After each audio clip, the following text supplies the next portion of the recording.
Floating restaurant in flood. Ganpur नामक गांव में रमेश बोलकर एक मिडिल क्लास वाला आदमी रहता है। उसका एक सपना था कि वो खुद का एक छोटा सा होटल लगाए। रमेश को खाना बनाना भी बहुत अच्छे से आता था, पर रमेश कहीं भी अपनी गाड़ी लगाकर खाना बनाने की सोचता है तो कुछ न कुछ अड़चन बीच में आ जाती थी। रमेश गनपुर के बाजार में आखिर में एक जगह पर गाड़ी लगाकर खाना बनाना शुरू करता है। गैस स्टोव ऑन करके भजिया बनाने के लिए बेसन मिला रहा था।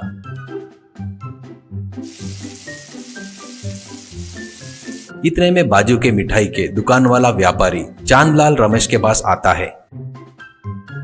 क्या रे रमेश, क्या है ये यहाँ पर लगाया तेरी दुकान? ईमानदारी से यहाँ से निकाल, मेरी मिठाई की दुकान में आने वाले ग्राहक के बीच में आ रही है तेरी गाड़ी। ऐसा कहता है तो रमेश, बाबूजी चंदनलाल जी, आपकी मिठाई की दुकान और मेरे भजिए की दुकान कैसे बराबरी हो सकती है जी? मैं भी जीना चाहता हूँ करके बड़े मासूम सा चेहरा बनाकर पूछता है। तो चांदलाल, ईमानदारी से यहाँ से निकलना ही अच्छा रहेगा, नहीं तो पुलिस को बुलाऊंगा करके कहता है। रमेश मिडिल क्लास फैमिली वाला था, इसलिए झगड़ा करना पसंद नहीं रहने से स्टोव ऑफ करके गाड़ी ढकेलते हुए आगे चला गया।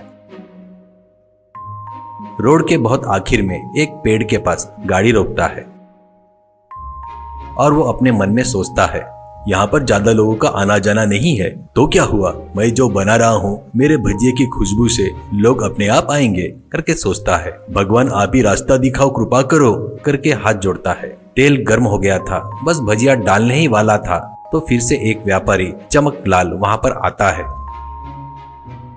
चमकलाल की जलेबी की दुकान थी। चमकलाल, क्या रमेश, मेरी जलेबी की दुकान के पास लगाया अपनी गाड़ी? ऐसा कहता है तो रमेश, बाबूजी आपकी मिठाई की दुकान है और मेरी भजिए की, और जो बनाने वाला हूँ वो सब टीका है, आपके लिए ही बहुत अच्छा रहेगा ना जी करके समझाता है। तो चमकलाल, रहने दे, तेरे भजिया खाने के बाद मेरी मिठाई कौन खाएगा? जलेबी पहले ही शुगर है करके नहीं खा रहे हैं आजकल, ईमानदारी से यहाँ से निकल कहते हुए रमेश को वहाँ से भगा देता है।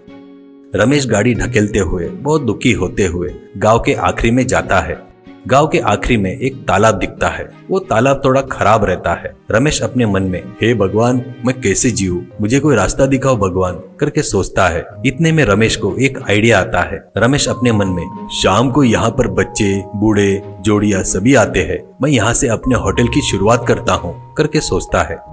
सोचे वैसा ही करने के लिए रमेश अपने दोस्त को बुलाता है और कुछ लकड़ी की पट्टियां, कुछ पानी के ऊपर तैरने वाले बैरल लेकर आता है और उनकी मदद से 4 दिन मेहनत करके पानी के ऊपर तैरने वाला होटल बनाता है।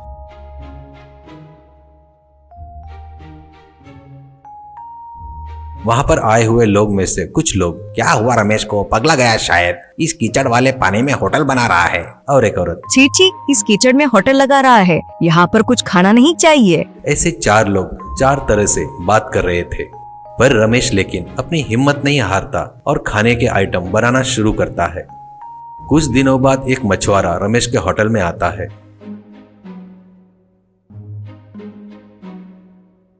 और रमेश बनाए सो चिकन 65 खाता है और वो मछुआरा रमेश से, अरे रमेश भैया, इतना बढ़िया टेस्टी मैंने कभी नहीं खाया, बहुत बढ़िया है करके तारीफ करता है। धीरे धीरे लोग आना शुरू हो जाते हैं। पानी के ऊपर तैरने वाला होटल रहने से कुछ लोग आकर उन लकड़ों के पट्टों पर बैठकर पानी में मछलियों को खाना डालते थे। लवर्स, शादीशुदा सभी धीरे धीरे उस होटल में आना शुरू करते हैं। दिन ब दिन रमेश की कमाई बढ़ती जा रही थी। तब रमेश अपने मन में, हे भगवान, मेरी मदद करने के लिए धन्यवाद, मैं आपका एहसान कभी नहीं भूल सकता, इन लोगों का मन बदल गया, मेरे लिए यह बहुत है, ऐसा कहता है। ऐसे ही रहते हुए एक दिन बहुत जोरों से बारिश होती है और बारिश 2 दिन तक बगैर रुके आने से वो बारिश का पानी बाढ़ जैसा बन जाता है। लोग अब घर से बाहर नहीं निकल पा रहे थे। जहां का आना जाना वहीं रुक गया था। इससे रमेश अपने होटल को लगे मोटर को स्टार्ट करता है, हर एरिया में जाना शुरू करता है। अरे माँ जी, बाहर आओ, आपके लिए खाना लाया हूँ गर्मा गर्म।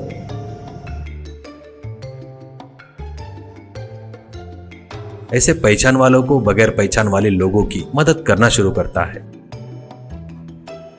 एक बुजुर्ग, रमेश, मुझे बहुत भूख लगी है, ऐसा कहता है। तो रमेश, अरे बाबूजी, सभी के लिए ही लाया हूँ, मेरे पास है ना, लीजिए करके उस बुजुर्ग को एक ब्रेड पकोड़ा देता है। वो बुजुर्ग धन्यवाद रमेश कहता है।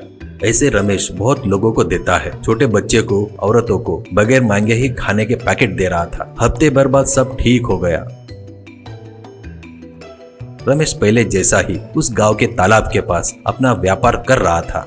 गांव के सभी लोग रमेश के पास आकर, उन लोगों में से एक बूढ़ा, रमेश तुम्हारा उपकार कभी नहीं भूल सकते, तकलीफ में भगवान जैसा आकर संभाला हमको। उनमें से एक औरत, रमेश भैया मुझे माफ करना, मैंने बहुत बार तुम्हारे होटल के बारे में गलत सलत बात किया। तुम अगर समय पर खाना नहीं दिया होता तो मेरे बच्चे भूख से तड़प जाते थे। ऐसे सभी लोग रमेश को हाथ जोड़ते हैं। तब रमेश वो बातें सुनकर, अरे क्या बोल रहे हो आप लोग, आपका गांव मेरा नहीं है क्या? आप सब लोग मेरे अपने नहीं हो क्या? बस थोड़ी सी मुसीबत आ गई थी, एक दूसरे की मदद नहीं किए तो कैसे? फिर भी आप लोग कौन हो, पराए तो नहीं हो ना? ऐसा कहते हुए उन सबको समझाता है। रमेश की अच्छाई पूरी तरह समझकर गांव वाले रमेश की बहुत इज्जत करने लगे।